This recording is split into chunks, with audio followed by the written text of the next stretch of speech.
Sometimes I hear feeling men's hearts with fear. Freedom we hold dear, now is that stay. Humble your heart to God, safe from the chastening rod. Seek the way pilgrims trod, Christians away. My Jesus is coming soon, morning or night or noon, many will meet. Thanks for joining us. Today is going to be a very good day because we got our old friend and special guest, Sheriff of Davidson County here, and Darron Hall. And Darron, glad to have you here. Thank you, Lytle. Thanks for having me. You've been here 100 times or so, I guess, haven't you? Well, I don't feel like that. I love coming here. So you do such a good job, but you do a good job in your office. And I'm proud to be able to know you. Well, and I'm proud of what you do for my families because, let's face it, some of my folks get incarcerated. right. And I saw an inmate this morning, and he speaking highly of you, and I hear that over and over and over and over. Wow. So people have a great deal of respect for you, and when people that you incarcerate have respect for you, that shows something about your character. Well, Lytle, I appreciate that. I've said many times I grew up here. I don't think people are bad people. I think good people make bad decisions, and we all make decisions in our lifetime that could have led us down a different path. And I do believe our staff down there, and we try to hire people and explain this to people that, you know, the person's been arrested, and what we're trying to do is to arrest the problem. And so the problem is usually tied up in a lot of issues that you and I know about, and the addiction issues, the spiritual void that's missing in these people. And so if we can fill that up and hopefully work ourselves into trying to help that person reduce the likelihood they come back. I have kids I'm raising in this community. I want them to have a community that they're safe and enjoy being in. But more importantly, it's the taxpayers' money they give us to do something. Instead of just warehousing somebody, we're trying to help that person. And you know, I think that's what sets you apart as far as I'm concerned. You have demonstrated, and the key word here is demonstrated, you have demonstrated a passion for helping people.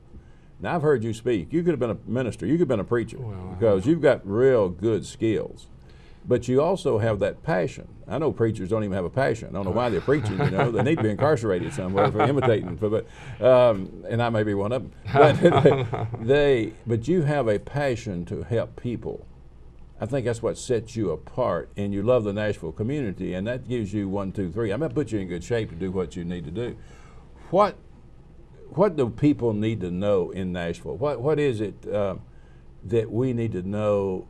You're talking about people being incarcerated. You're trying to arrest the problem, and that's right on target. But we have this mentality that I call it the redneck philosophy: lock them up and throw away the key. Yeah. It doesn't work, and it's too expensive. What is it that you wished every citizen knew? I hope I'm making sense. Yeah. To help people so that they won't be making all those bad decisions.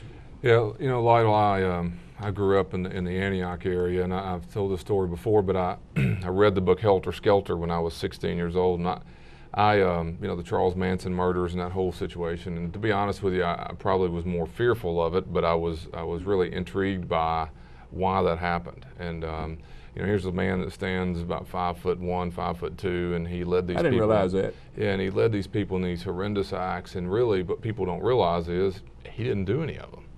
He was behind it all, mastermind, and of course needs to be in prison for what happened. But really I was intrigued with why that happened. And again, back then as a 16-year-old, I don't know that I could have understood this, but now many years later, I understand why it happened. I mean, they were in a drug culture. A lot of these teenagers that followed him, you and I would call that a gang today. We didn't use that terminology back then. And so it's the same problems years later. There are gangs in this community because kids feel left out. Teenagers want to feel a part of something. My son is a part of a gang. He plays this afternoon at 5:30. They wear uniforms and helmets and numbers. They all have the same mission. They're all going toward the same direction, I hope. But we call that sports, yes. You know, and some but kids they have a today, sense of belonging there. Right. And if you think about the analogy, it's very similar. The coach is trying to steer them in a direction. They're all hopefully but you have kids who don't play sports, and you have kids who aren't accepted by the community, the neighborhood, maybe the school, and they join things, oftentimes called gangs. Unfortunately, their mission is not the same, oftentimes. And I see this where I don't think that kid's a bad kid. I think what happens is he ends up being led by people that don't have the best intentions in mind, Charles Manson being the figure. And I think maybe as the dad in me, I think that's the part that worries me most is that I was in Colorado just a few weeks ago, actually the night that the shooting happened at the theater. And you know, what a tragedy that whole thing is. Yes. Here's a very educated person, according to all the reports, who killed multiple people, innocent people. And I'm interested in the why. I mean, I really am. Everybody else wants to buy the book about who did it, and they want to watch the trial to figure out who did it. Well, we all know who did it. Mm-hmm. And by the way, most crimes aren't hard to solve. I mean, it's dangerous work. The police department has a very dangerous job. Mm-hmm. It's not hard. People, you know, murder is a crime of passion. 82% of the time, it's somebody very close to you who's emotionally attached to you, and the movies make it out to be a big sensational thing to figure it out. What I'm interested in is not who did it, why. Why they did it. And if we figure out the why, maybe the Colorado thing won't happen again. But to focus on the who, we've not accomplished much. As a father, I think from what I've seen over the years, and I've been doing this a long time, the absence of the father is a great big strike against those children right there. So if a single mother's out here and she got children and they don't even know their father, right? She knows she's going to have to work double, triple time to get those children, help those children have a sense of belonging. I tell guys now, my guys, and they got babies. Some of them got babies strung out all the time. Yes. And I tell them it is your responsibility to find your kids and convince those children that you love them. Yep. It's just not take over a bag of diapers, say, that's my kid, and blah, blah, blah. Yep. But convince that child that you love them. And I think if we can get people to convince family units. Yes. Your son, I've met your son, and he's got his sports and all that stuff, but when you sit and you listen to him talk about sports and watch, there's one thing that just jumps out of the table. He loves you. Wow. He respects you. A child that doesn't have that is set up to be incarcerated by you before it's over. You know, Lido, I think there's something we see every day that's fascinating, I think. You take the inmate population, the inmates, and let's call it males for this conversation, which are 80+% of ours. The majority of those inmates did not have a father. The 80% of those, roughly, is the number that don't have an active nuclear family.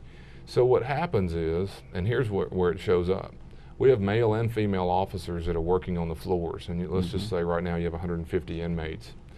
If a male officer walks up and says, get in line guys, it's time to eat, or we're going to, lights out, or it's time to go to court. Get pushback. Total different. When a female walks on the unit and says it's time to go, now, and I've always said, it calms our units down to have female officers, and the reality is that they grew up with a maternal figure. They did not have, and the conflict is often between males because they don't know what it's like for a man to say it's time to do this. They don't know how to have a healthy relationship. It's amazing to me. You're right. You're right. First time I got on a bus when we started inner city, and not the first time, but I was working. My wife was the captain who was in charge of the bus, and I jumped on the bus. All right, guys, y'all shut up and sit down. We're going blah blah blah blah. They ignored me, just like, and I wasn't used to that. Boy, I got all red. I started getting on them and all this good stuff, and they looked at me like, do you have a problem? All kind of pushback. Sandra gets up on the bus, my wife, and says, okay, you guys, let's quieten them. Yeah. They settle down, and boy, you're talking about my ego going down in the floor because they didn't know how to react to a male. Well, and that tells you that the individual by nature isn't disrespectful of people. It's what they grew up in, and oftentimes, like you said, the respect for the female in the workplace for sure is obvious. There's research around the country that shows that, and we actively recruit females to work in our male institutions because the more the better. It's a much more calming influence on the population. See, when you just say that though to a person out here like me, and I hear that and I think, boy, that jumps off the page. Why would you want female officers? My first reaction is when I went in jail and this female officer there is helping me through, well, lady, what are you doing here? Because I'm thinking, but I can see what you're saying now that I know the community and I see the breakdown of the home in this situation.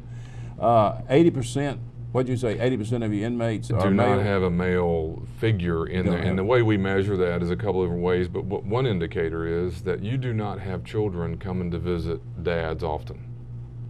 I mean, even these dads have children, but they're not in the relationship with their kids.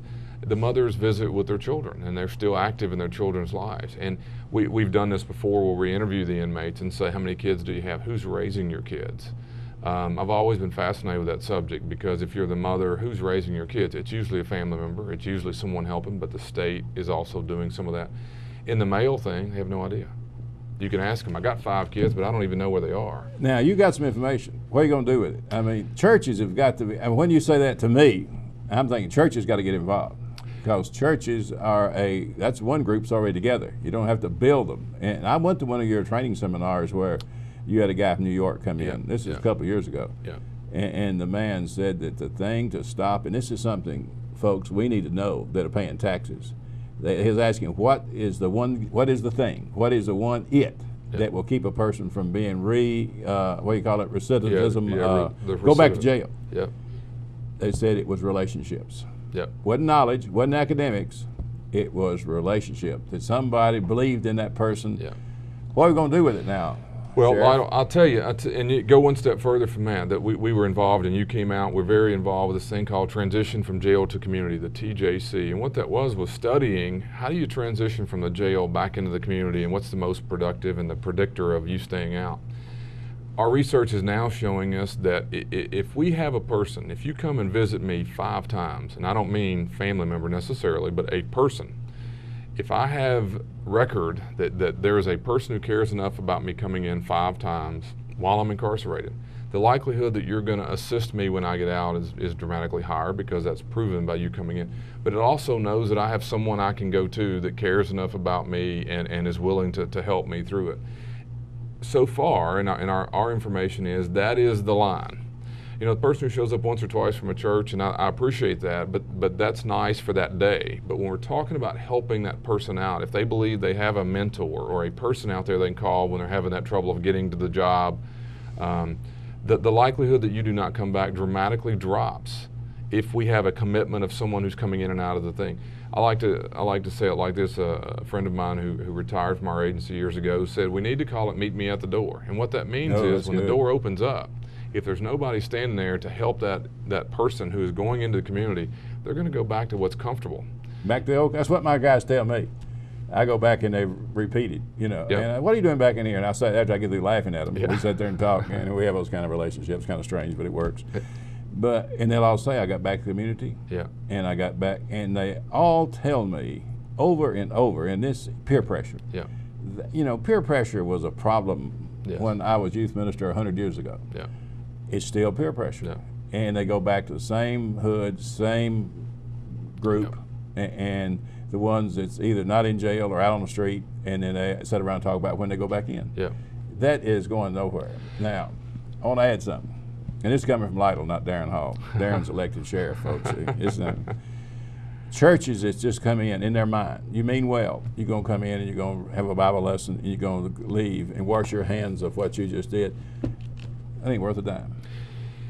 I'll let you say that. I will agree with you, though, that it helps us manage the person while they're incarcerated, because they need so it. It's 5 cents. It's not a dime, but it's 5 cents. It helps, but I agree with you that if we're really serious about helping that individual, their family is giving up on them a lot of times. The community is giving up on them. The public feel like that's a bad thing. But the people who are trying to help the individuals that are in the system need to realize that today when I get out, my biggest challenge is tomorrow. It's not, I mean, I can promise you, we have them off the drugs and alcohol. We have them involved in church activities and work assignments. We test them, drug test them. We have all this proof that everything looks pretty good.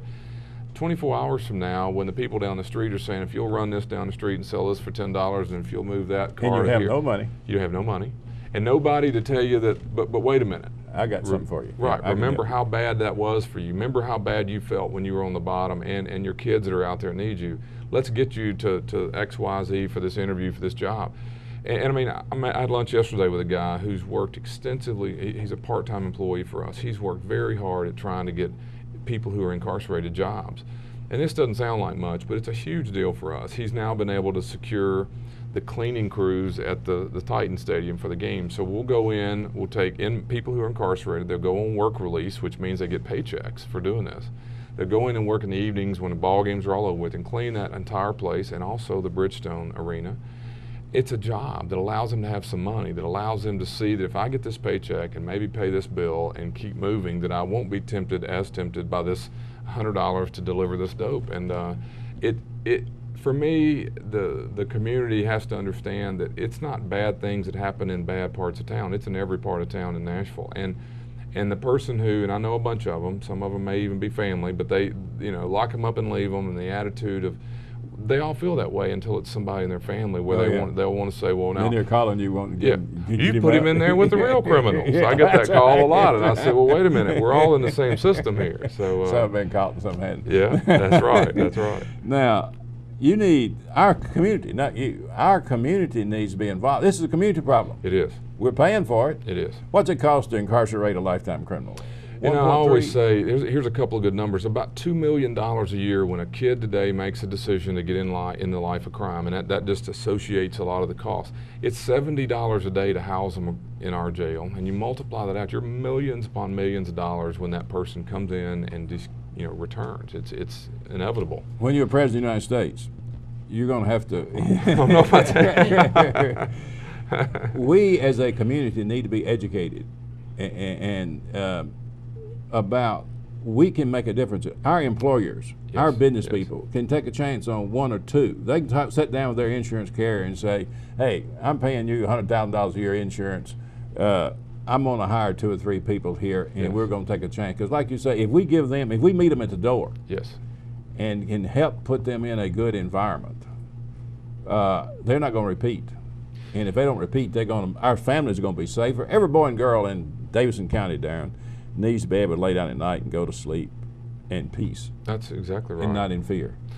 Yeah, I was a weird kid, but when I was 18, I asked to get to go visit the prison out at the Walls, and that was a bad place. It was a bad place, and I remember going out there on my own, and they toured me around, and I walked around, and I remember they took us down, showed us where the inmates then were making the license plates, and I can remember, and other things on the tour, but I remember going home and in the community, I can hear this conversation in my own household growing up and other places where, it would be said that, that's a really good idea that the inmates make the license plates because it saves the taxpayer money. That's true.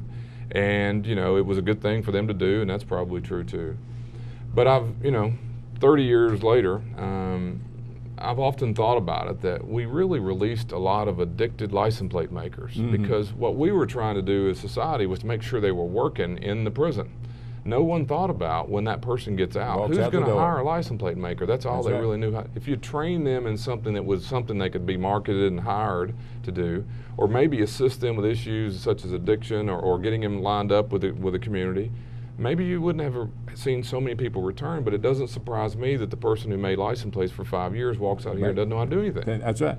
I talked to one of the inmates this morning, and he was cleaning. And I was talking to him, how long are you going to be in, blah, blah, normal chit-chat stuff. And I said, well, come see me when you get out if you got a job. And he said, I got a job today when I get out. What is it? And he said, cleaning. I've got a job with a cleaning company. Now, he's cleaning with you, but he's got a job with a cleaning company. You've taught him something that he can use as skill when he gets out. That works. I remember when Dell came to town. We had a jail out on that complex, and we had to move our jail, and Dell was coming in. And I remember some of the negotiation at the government level. My dad was in the city council at the time. Was that Dell was going to be a partner and help the community, which I think they have. But I remember people talking to us saying, and you know what? And then some of the inmates could learn, programming computers. And I said, that sounds great, but that's a waste of time. There's not a company going to hire a person with a felony, and I'm talking about day one. Now, I'm not saying that's not a nice idea, but let's be realistic about it. It's construction companies, it's food service, it's cleaning company. Because if you prove yourself, just like me or you or anyone else that starts, you will be able to work your way back up. But let's not ignore the fact that you need to be honest about the fact that you made mistakes, you've had a criminal record. That doesn't exclude you from working. But I really believe that we have to be honest with the community and says, look, these folks are trying to make it. If you'll meet them at the door with some sort of opportunity, I hope this man makes it. I say this all the time. I can't tell you how many times I go around the community and I can tell the face. And they'll walk up to me and say, and they've got this smile like I'm out. Yeah. And I never acknowledge why I know you, and I say, well, good for you. See, you can understand why the insurance company and the employers, because when you get down to the nuts and bolts of the thing, the reason a lot of people are incarcerated is because they don't know how to have a healthy relationship. That's right. Because they didn't grow up without a relationship, That's right. so they don't know how to get along with each other, so it goes into anger, rage, violence, and you're in jail. So they got a felony for fighting with people, and so you can't employ them at a company making computers because you work with a side of people. That's You'd right. be sitting beside people where you can't have a healthy relationship. That's right. You can't get it. It's been my experience with these guys. That's exactly If I can put them in a position where they work by themselves, or they work when the employees are gone and they're there by them, like cleaning and stuff like that, do extremely well, do great work. Yep. And so that, I think, is something that we as a community need to start saying, hey, let's see if we can't find a place for 1 or 2 inmates and get them. You know, churches could use them in cleaning up after the people are not there and the people not around. There's things that you can do to help provide somebody to keep them going back in. We're going to run out of time, and I got to ask you something about this charter amendment on Metro, and nobody knows what Metro, at least I don't know. I won't say nobody, but I don't know. I love Metro. I think Metro is great, but there has to be some conflict between you and the police department, y'all's departments. There got to be some muddy areas in there somewhere. And I understand Mayor Dean is asking for a charter amendment on this thing. Talk about that just a second. We got about 7 minutes. Yeah, you know, I really think, and the mayor, I think, and the legal department in the city has really taken this on. And I think it's a good idea. It's a really good idea. We experience different things throughout the year. Right now, or more recently, the law changed that says that if a person's arrested for a violent crime, that their DNA, which is their mouth, has to be swabbed, and then that DNA is collected, and then therefore if there's other crimes that was committed by the same person, you could link that up. That's a great law, makes a lot of sense. But if you think the way the law is written, it says the arresting officer will swab the mouth of the arrestee upon making that arrest. Well, I've always wanted to draw the cartoon of the police officer driving down the road one-handed and trying to swab the mouth in the back seat. It makes no sense to do it that way. Why not do it once they arrive at what we run, which is the institutions where we're taking your blood and we're doing the health screenings and we're processing you and fingerprint and photograph, doing all, right there's an ideal spot to do it. Well, the charter and 50 years ago didn't expect DNA to be around. DNA problem, didn't it? So it doesn't make it clear who should be doing that function. And what this would do from the legal department's perspective is let the voters in the November election cycle vote and say, is it okay if the sheriff and the police chief and the city council all agree to make sure that would be okay, that if those three agree, then the voters would say, then let it be moved to the sheriff. So, and it won't be just DNA. It'll be anything that if they want to pass a responsibility to your department, as long as y'all agree, then it's done. Once it's going to be one vote fix all. Yeah, and Lido, I'll be honest, I've been here 20 plus years. We've moved many things. We've moved 7 or 8 major functions. DNA is one of them. We're doing DNA today. But exactly the way I just described it, even though the law says the arresting officer, we do that once they arrive downtown, and it's not the arresting officer that's doing it, but the police chief and the sheriff and the city council has already signed off on doing it. That's really a no-brainer. It is, and the legal department wants to make sure that fits within the guidelines of the charter. I think it would if we were tested anyway, but I really think this is the right way to clear all of that up. I mean, tomorrow's technology may be some fancy thing that we're not thinking about, and let's just set up a system that says, look, you know, Chief Surpass used to say this a lot, that there are other civil duties that they do in the police department. When you back your car into another car, that's not a crime. That's a civil act. Well, we enforce all the civil law in Nashville, divorce, garnishment, orders of protection. We're doing all the civil work. So one of these days there may be an opportunity to say, well, could you move some of those events that the arresting police officer wouldn't be tied up on a fender bender, let them go into communities where we need them to protect us from other things. Right. Maybe let us take on other functions down the road that would be beneficial. You and Police Chief Anderson and former Surpass, y'all all get along real well.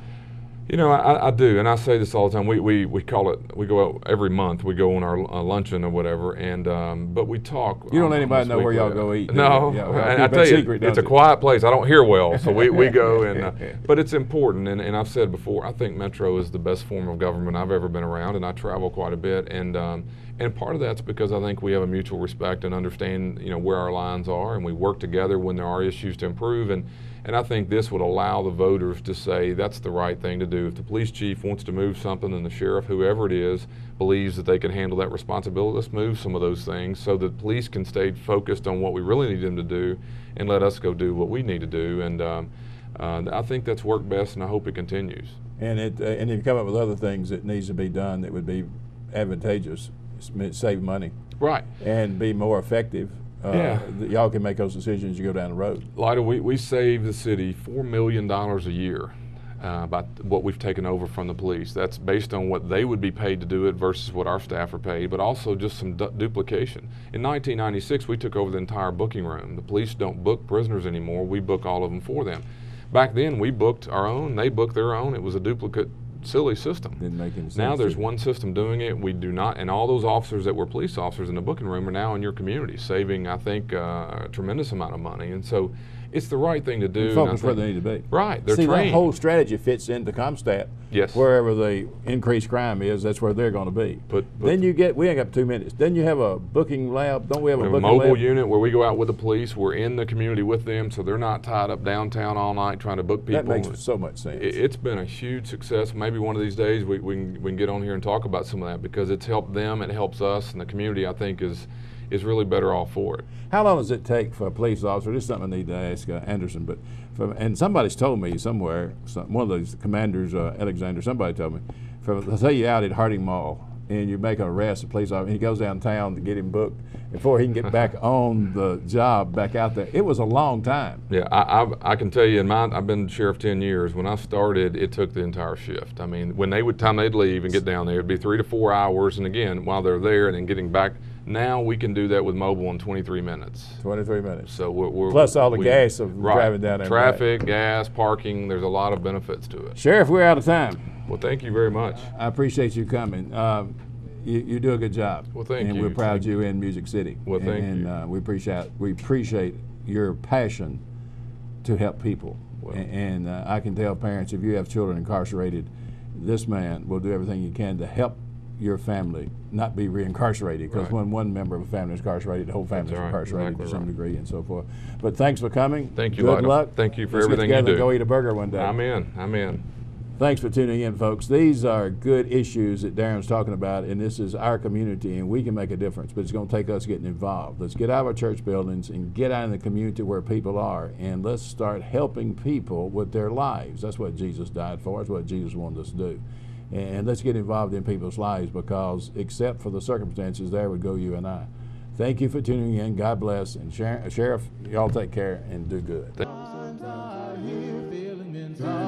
Freedom we all hold dear, now is at stake. Humble your heart to God, save from the chastening rod. Seek the way pilgrims trod, Christians away. My Jesus is coming soon, morning or night or noon. Many will meet their doom. Trumpets will sound, and all of the dead shall rise. Righteous men in the skies. I'm going where no one dies, heavenward bound. Well, troubles will soon be o'er, happy forevermore. When we meet on that shore, free from all care, rising up in the skies, telling this world goodbye.